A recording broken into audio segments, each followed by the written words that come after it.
In relation to myself, my neurodivergency is rather complex. I've been diagnosed with autism. I've been diagnosed with ADHD. And as a lot of you are aware, I've pursued psychopathy. Now, my experience of emotion is interesting because at times I have felt a sense of empathy and deeper emotion, in terms of a felt sense, effective emotional empathy. But most of the time, that empathy is not there. And whilst it had a certain destructiveness, it became an addiction. It was often cannabis use that elicited a felt sense of empathy. Most of the time, my experience of emotion and empathy is cognitive. And through self-reflection and an openness to understand how people function and how emotions work, I've developed insight into how to recognize emotion and how to respond appropriately. But given that in my situation, growing up, I spent a lot of years pursuing my own desires in isolation, it was only at sort of 16, 17 that I put any recognition into understanding other people.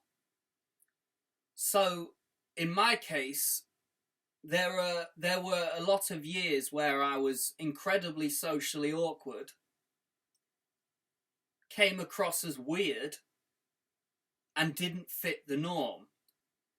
And I can see that it was assessed that, well, he struggles, he has deficits in social and emotional communication.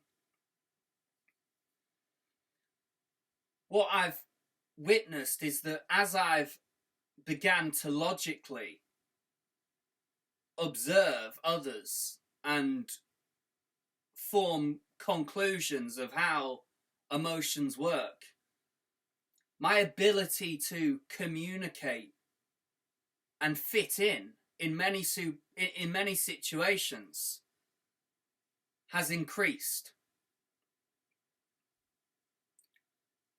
But what I identify is that although my communication and my ability to demonstrate emotion has increased,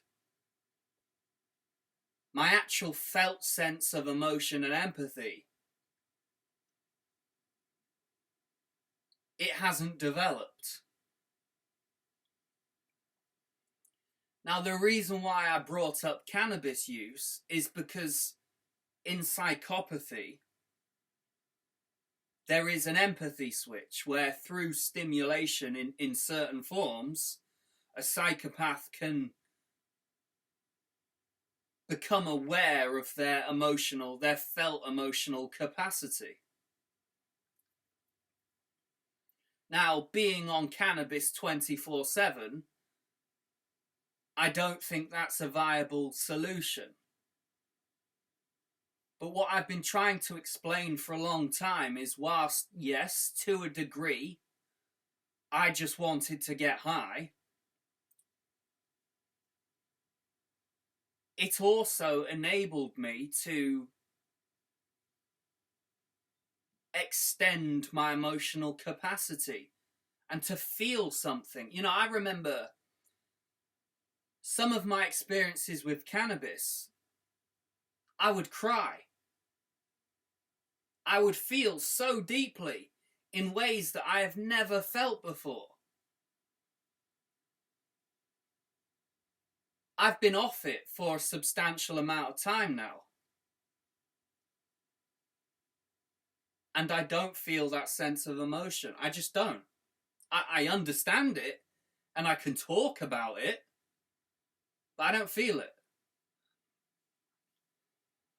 Now, I show traits of autism in terms of fixation on special interests. I wouldn't say I'm overly methodical. I don't need strict routines, but that could be influenced by my ADHD. Because on the one hand, in line with ADHD, I'm quite scattered. I need novelty. I do one thing, then I do another thing, then I do another thing. But there is an association with autism that it all revolves around either music or psychological understanding. I recognize my reference is myself. I wouldn't say I'm a narcissist because I can self-reflect and I can show consideration towards others from a genuine place. But I recognize I put a lot of effort into understanding and explaining myself,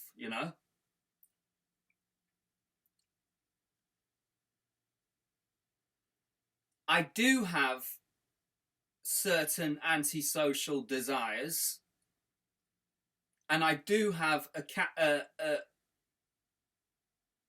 an inclination towards calculated and superficial behaviour.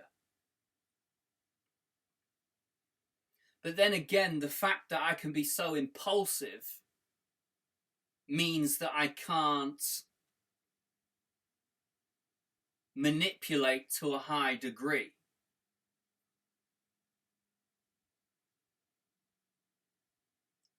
I can see a potential to find reward and stimulation out of violence.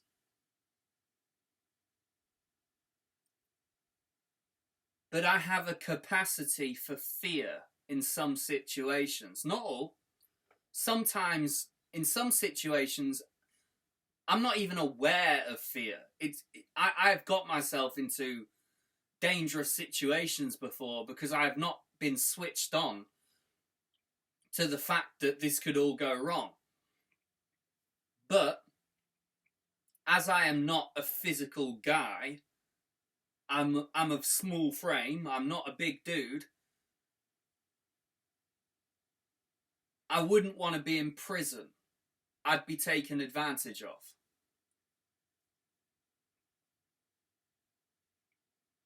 So I see a combination of everything.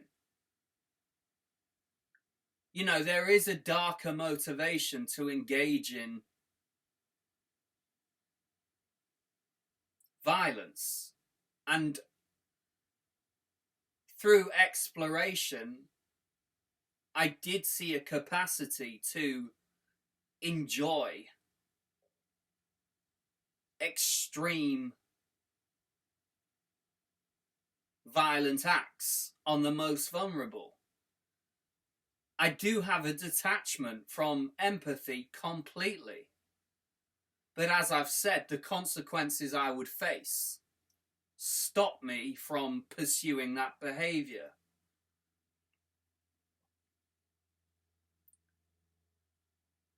So there seems to be psychopathic traits, autistic traits,